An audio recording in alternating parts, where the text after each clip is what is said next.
Keith Thompson. I'm president of Asheville Civitan Club this year. I'd like to invite each and every one of you to join us for the upcoming television series Spirit of Civitan TV. It's going to be on URTV, and we're going to be covering some of the important issues affecting our community. We're going to be meeting some of the civic leaders who are making a difference every day in the lives of our community and making things better for our children and grandchildren, making this a better place in which to live. So we hope you will be able to join us and watch our series as it comes forward. Thank you. So, how many people have been reading or following anything about the Asheville Quiet Zone in the papers? Show of hands. If anybody's been reading any of the comments that people have been leaving on the online forum, it's a little less than flattering. I hope to explain some of the ideas behind the whole Quiet Zone, and my specialty has to do with noise. And so I'm going to talk a little bit more about the noise aspects of this and some of the other the political issues that exist. The reason why I got started with this whole idea of the Quiet Zone is that I live in a house just above the Biltmore Avenue crossing. It's an old house, has no air conditioning. In the summertime, I love to have the windows wide open, helps keep us cool. Last summer, my 4-year-old daughter, it was like having a newborn, because every night at 3 o'clock in the morning, the train horn would go off, and it'd wake her up. And she'd cry and be all miserable and have to put her back to bed. So I decided if I could do anything about that, I'd feel like a hero. So that's how this whole concept got started. My neighbor across the street, Ed Harris, and I started working on this idea, and it's just been kind of snowballing ever since.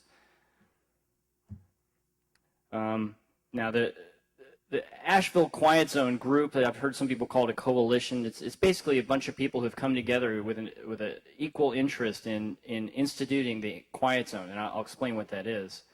We're basically, I've heard some people say that it's the Biltmore estate that's involved in all this, and it's really just a bunch of concerned citizens and a couple of businesses who want to make something happen. And we recently got teamed up with Riverlink, because Riverlink has a very strong media engine, and they're just a powerful organization, so it was a good combination. Now, why do we want a quiet zone? Well, for my personal interest is to make the train horns quieter right through the center of town. Whenever they cross a rail crossing, a grade crossing with a road, they're supposed to blow their horns. And it's a very good idea because it makes it safer. It makes it safe. It warns people that are coming through. But there are ways you can make it safer without needing the horn, and so that's the idea behind the quiet zone. Another important thing is that the rail runs right through the heart of the city, and there's a lot of concern these days about affordable housing and about urban sprawl and about slope development and all of this. And if we can reduce the noise right through the heart of the city, you'll open up a surprising amount of real estate that can be developed, and it'll reduce traffic, it'll reduce sprawl, all kinds of things like that. And finally, you actually make yourselves open to some HUD funding by reducing the rail noise. The HUD has specific limits about noise, and the rail eliminates a large area of the city for HUD funding. Now, the big question is, what is a quiet zone? I've heard a lot of people accuse me and Riverlink of trying to kill people. You're going to kill people when they get hit by the train. The truth is that a quiet zone is really a safety issue. In 2005, the FRA passed a bunch of rules basically regulating how trains blow their horns. And they made specific limits on the amplitude of the horn and how far they blow them and all sorts of things like that, because it used to be a local ordinance and now it's a federal ordinance. They also put in place a process by which communities can create zones where the trains do not blow their horns. And this only happens when the grade crossings are updated and upgraded. And what that means is that you have to make the grade crossings so safe that it is impossible for some numbskull to drive around the barrier and, oh, I'm going to beat the train, and, and then pow, get hit by the train. You make the grade crossing impossible for that to happen. So each grade crossing within the intersection has got to be made very safe, and they do this by putting massive gates down. You have to build up the median, so it's a very sharp median, so a guy with a big SUV can't drive up and around and get over onto the tracks. So in the end, what you end up with is a zone for the train that is safer than it was even with the horns, and it's quieter. So it's kind of a win-win situation. The specifics of the Asheville Quiet Zone is going to be 10 grade crossings from the north at the Pearson's Bridge crossing down through town to the Glendale Avenue crossing. It's about 5.5 miles. And here's a map. So up at the north, there's the Pearson Bridge crossing, and you go down along the river until you get down toward the stockyard and the roundhouse. And then it heads east over Biltmore Avenue. That's the one that I'm all concerned about. And it continues all the way. There's a slight spur, a couple grade crossings, and over to Glendale Avenue. So the goal would be to improve the safety of every one of these crossings. So this is my little rendition. This is actual noise concert. So there's a train coming along. Makes a turn, goes by the river. Now it comes towards the Biltmore Avenue crossing. And whoa! And then my daughter goes, wah! And then she goes back to sleep. So that's my little rendition. And those are actual noise contours. This is a real simulation of what it would be like. So now, like I said, I'm a noise guy, and there's a lot of political issues associated with it, which I'm a little bit versed in, but I can talk about noise and sound. And the classic question is, if a tree falls in the forest, does it make any noise?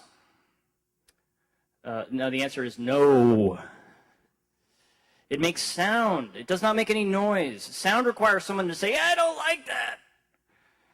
It makes sound. It makes no noise. Very subtle difference, but it's actually why I get paid, is because some people think of it as noise. So you look at different sounds. The sound is rated on what we call a decibel scale. Decibel is a logarithmic scale. 0 decibels is considered the threshold of human hearing. 130 decibels is considered the threshold of pain. If it's that loud, you're in pain and you hate it. Somewhere in there is a rock concert, chainsaw, busy traffic. They say a normal conversational voice is about 60 dB. I think mine is closer to 70. I've been told I'm very loud. And then, residential areas at night, it's around 40 dB, and that's good sleeping. So the technical issues about what is sound and what is noise. Sound is from the scientific point of view, is just pressure fluctuations going through the air from one point to the other. It's propagating. It's physics. Sound gets air gets compressed and then stretches out. It moves along. That's sound. Noise is a completely different animal. It requires somebody to listen to it and hear it and decide that they don't want it. It's unwanted. They don't like it. And it is entirely a subjective situation. So some people want to go to a heavy metal concert and bang their head, and other people, hey, what's that noise? And that's noise. Another context, and this is a classic example, is the crying baby. Your baby's crying and you want to go and nurture it and love the baby. The baby sitting behind you on the airline is crying, and that's nothing but noise. So it's a very personal situation, and it's a very contextual situation. You talk about the trains, there's a lot of people who talk about the nostalgia of the trains. Oh, I love to hear the sound of the trains coming through the mountains. That's true, unless you live right next to the rail, in which case you don't like to hear the trains coming through the mountains. So it's a little less interesting, but noise and community. So there's a lot of different things about noise and how people react to noise. And believe it or not, complaints, people calling in and complaining, it's a lousy indicator of how a community feels about noise. And that's because you can always get a couple malcontents who are very good with the telephone who will call in and make complaints. However, there have been extensive studies to determine when noise gets to a certain level, you will rouse the entire community to a level of annoyance and a level of action. So I hope that I'm not a malcontent in terms of the rail noise. So Like I said, a high number of complaints is not a representation of long-term community annoyance. And similarly, just because people are not complaining doesn't mean they're not annoyed. It often takes a focal point or someone to be active in order to make something happen. This day-night level, it's amazing. Everybody thinks of sound as a simple thing. Everybody's got a pair of ears. Everybody's an acoustics expert. And just to make sure that we have job security, acoustics people, acousticians, make up a dizzying array of metrics and numbers and all sorts of things to make sure that nobody else understands what they're saying. So the way that the EPA and the FAA and a whole lot of other organizations, three-letter organizations, decide what is annoying is something they call the day-night average sound level.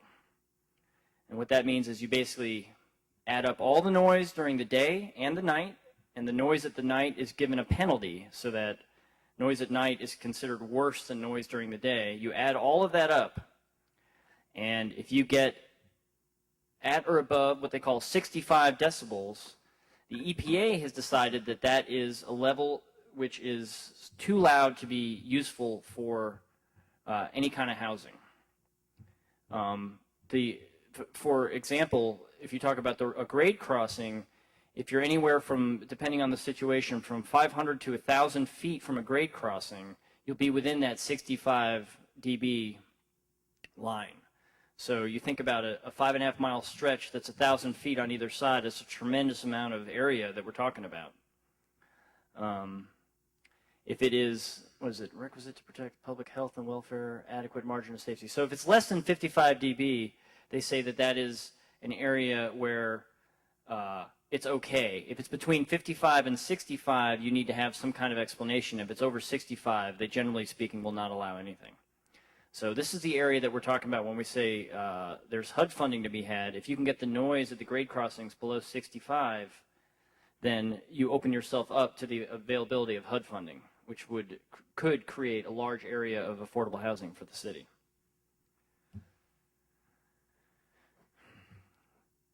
The noise can be very boring. So these are some of the issues that you deal with when you have a noise situation. The classic is task interference. You're doing something and the train comes through or the airplane flies overhead and you have to stop. The other classic is speech interference. And that happens, you're having a conversation and like I live right underneath MAMA, the Mountain Area Mobile Ambulance, I think it's called. And in the summertime, on the weekends, Mama's flying every hour over our house. And whatever you're doing, you have to stop and wait till Mama flies by, and then you can start talking again. Sleep disturbance is a really bad thing, and that's what I was talking about with my daughter, is when the noise gets above a certain level, people will wake up. And that's a very big issue. And there have been thousands of studies to determine just what wakes people up. Some people say it's snoring. So the other thing is annoyance. That is a very intractable issue, but there's been a lot of study to show, in general, when communities get annoyed in terms of sound levels, and then just in general, it's a quality of life issue. People like to live in quiet places. A lot of people move to the mountains because it's quiet. So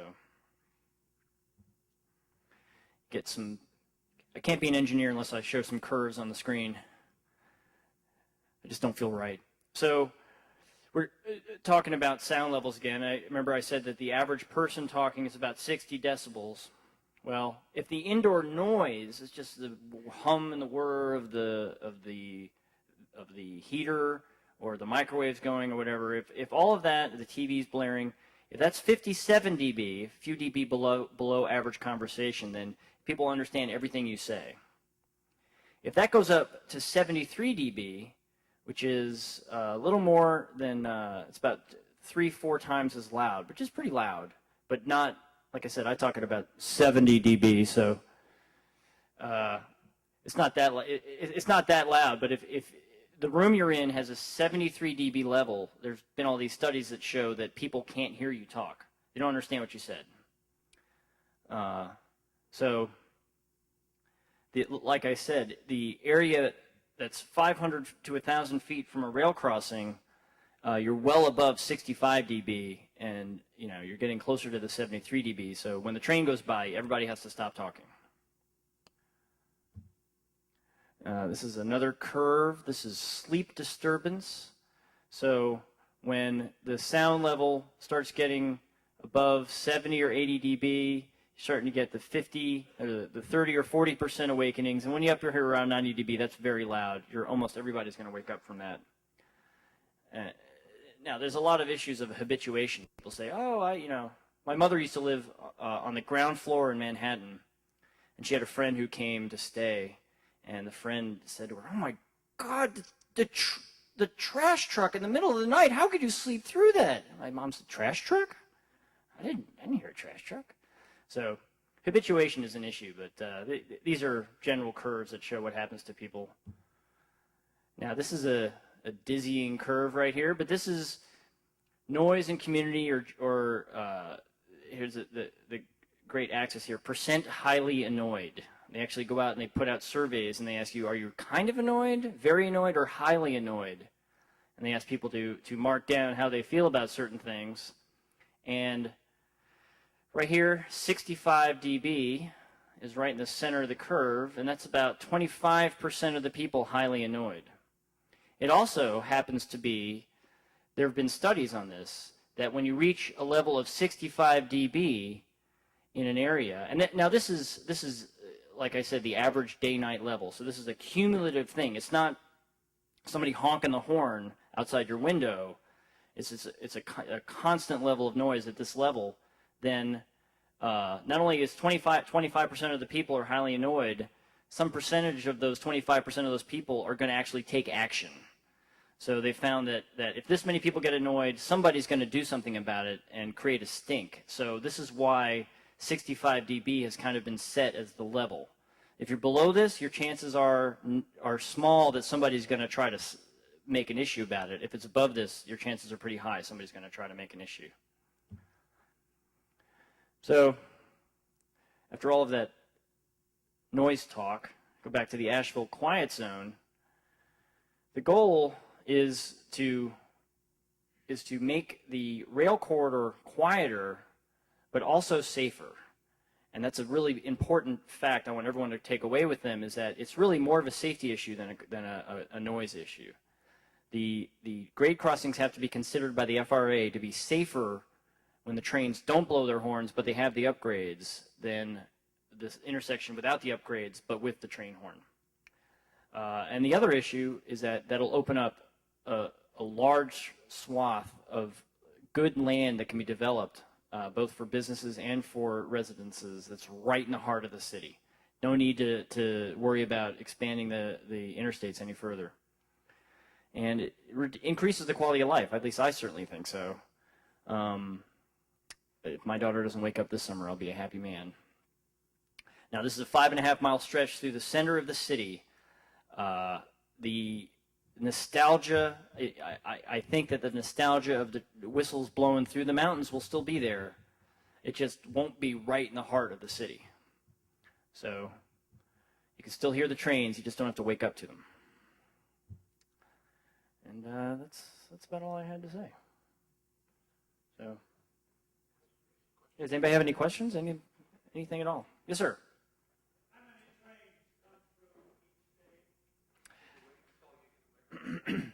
Well, the question was how many trains come through each day, and I'll be honest with you, I haven't taken account, and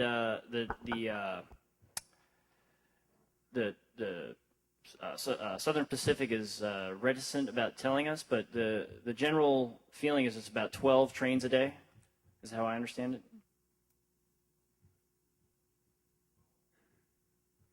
Yeah, 12 trains per day. And the other thing is that since they own the track, they don't have to have a schedule. They own the track, they own the train, they own the land. They can run the trains anytime they like. It doesn't matter. So it's hard to get an exact count. And 12 a day is an average. You know, some days they have more, some days they have less. So, yes, sir.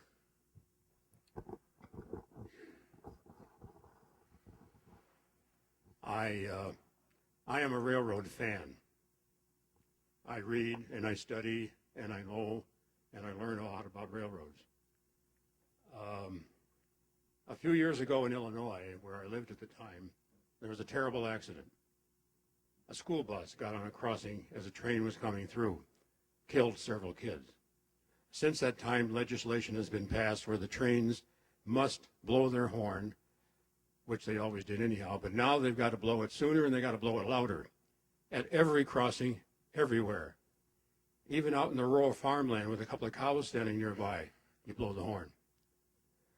So that still exists, but at the same time, you take a typical little town in the Midwest or the South, and maybe it's a town of 5,000 or 10,000 people that has 5 or 6 crossings, and now it's on a transcontinental rail line, and a train is going through there every half hour, 24 hours a day, blowing their horn 5 times going through that town. And don't believe the residents love that. There is no answer. The only answer is let's close off 4 of the 5 crossings in town and have only one way to get across that track, so the horn only has to blow once. But the people in the town don't want to do that. They don't want to drive 4 or 5 miles out of the way to get from one side of the town to the other. So it's a problem that is a no-win deal. I really think that the railroads are taking a rap. After all, they got here first. The cities were glad to have them be here, run through the middle of town if necessary. That's what made Asheville what it is, a railroad. I can't argue with that. The reason the FRA did pass specific laws about the blowing of the horns, and it's entirely for safety issues. But they have a system for determining the safety of an intersection, and before a quiet zone can be enacted, the intersection has to be determined by the FRA to be safer. They have a way of determining what the safety, it's just statistics and actuarial tables and all this, I don't know how it works, but they have a way of determining the safety of an intersection with a train horn and without a train horn, and with certain safety barriers and without certain safety barriers. And before a quiet zone can be allowed to exist, the intersections have to be considerably safer so that, in this case, the bus could not get onto the tracks.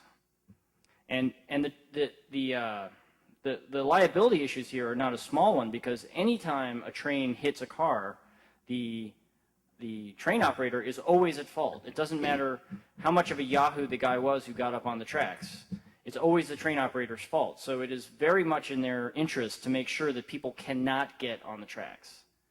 And so in terms of the Midwestern town where the trains are just roaring through all the time, if you can make the intersections impossible to be crossed by a car, it might be possible that the intersections will be safer and that the train won't have to blow their horn. So you don't have to restrict the rail at all. You have to make the intersections safe. And if you make them safe enough, then the train and the engineers will feel safer going through the town. They won't feel like they need to blow. And that's something else that I guess I didn't point out, is that they're not going to take any whistles off trains. The engineer will always be able to blow the horn if he thinks there's an issue. The engineer always has the right to blow the horn. So that's never taken away.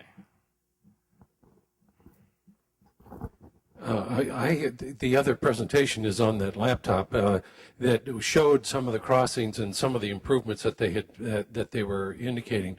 I think a graphic, and maybe we'll get into it after. I'll leave that hooked up for a while.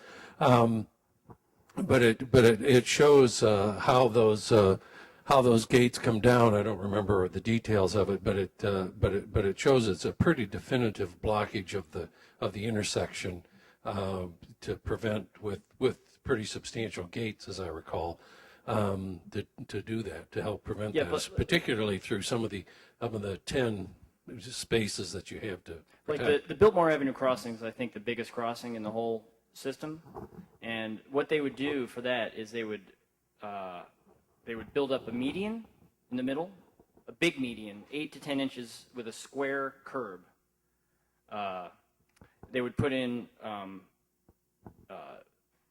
gutters, or I guess the curbs on either side would be of a similar size, so that the cars would be stuck in the lane. You can't get out of the lane. and then you would have 4 gates that would cross on every side. So there's no, so like right now, a gate is on the oncoming side, but you can pull into the oncoming lane and then zip diagonally across and get out. It would be set up so that that would be impossible to do. So you'd have 4 gate crossings, so nobody can get over onto the tracks. And they also have to have similar things for pedestrians to keep pedestrians off the track. So they have a separate set of gates and lights and everything for the pedestrians.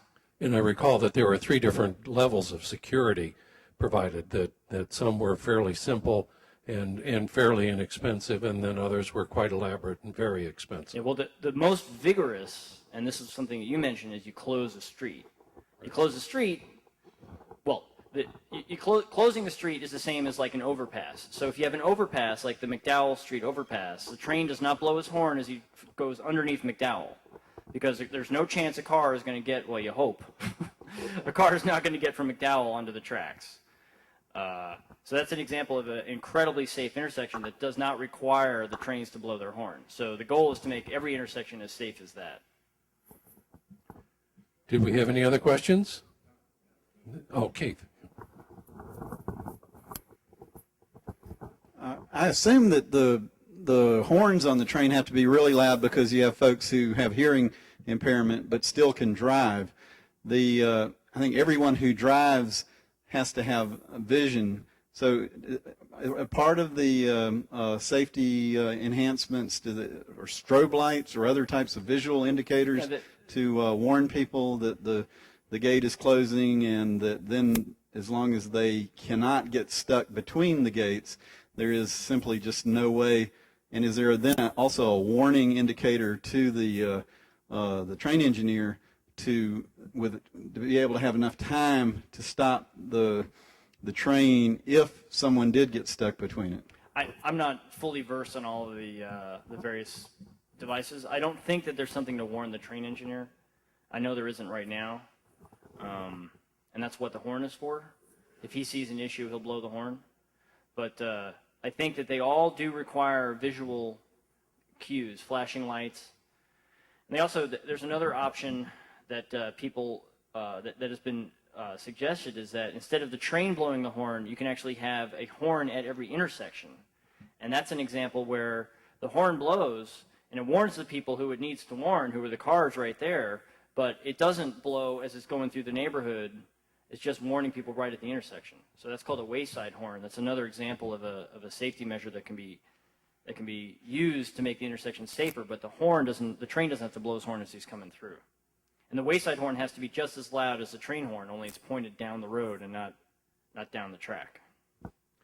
Do you happen to recall how much development was possible by implementing all of these changes? I don't remember.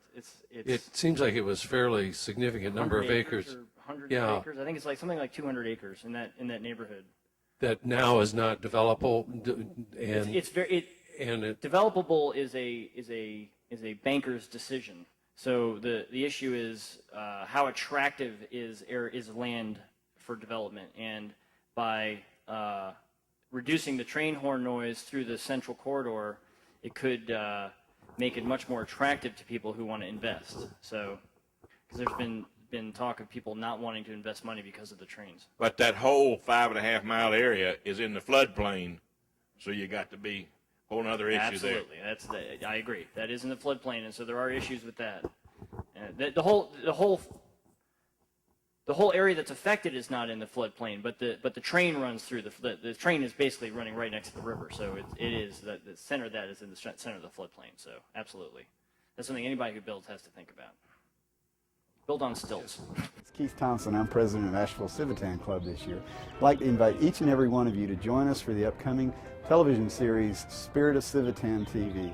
It's going to be on URTV, and we're going to be covering some of the important issues affecting our community. We're going to be meeting some of the civic leaders who are making a difference every day in the lives of our community, and making things better for our children and grandchildren, making this a better place in which to live.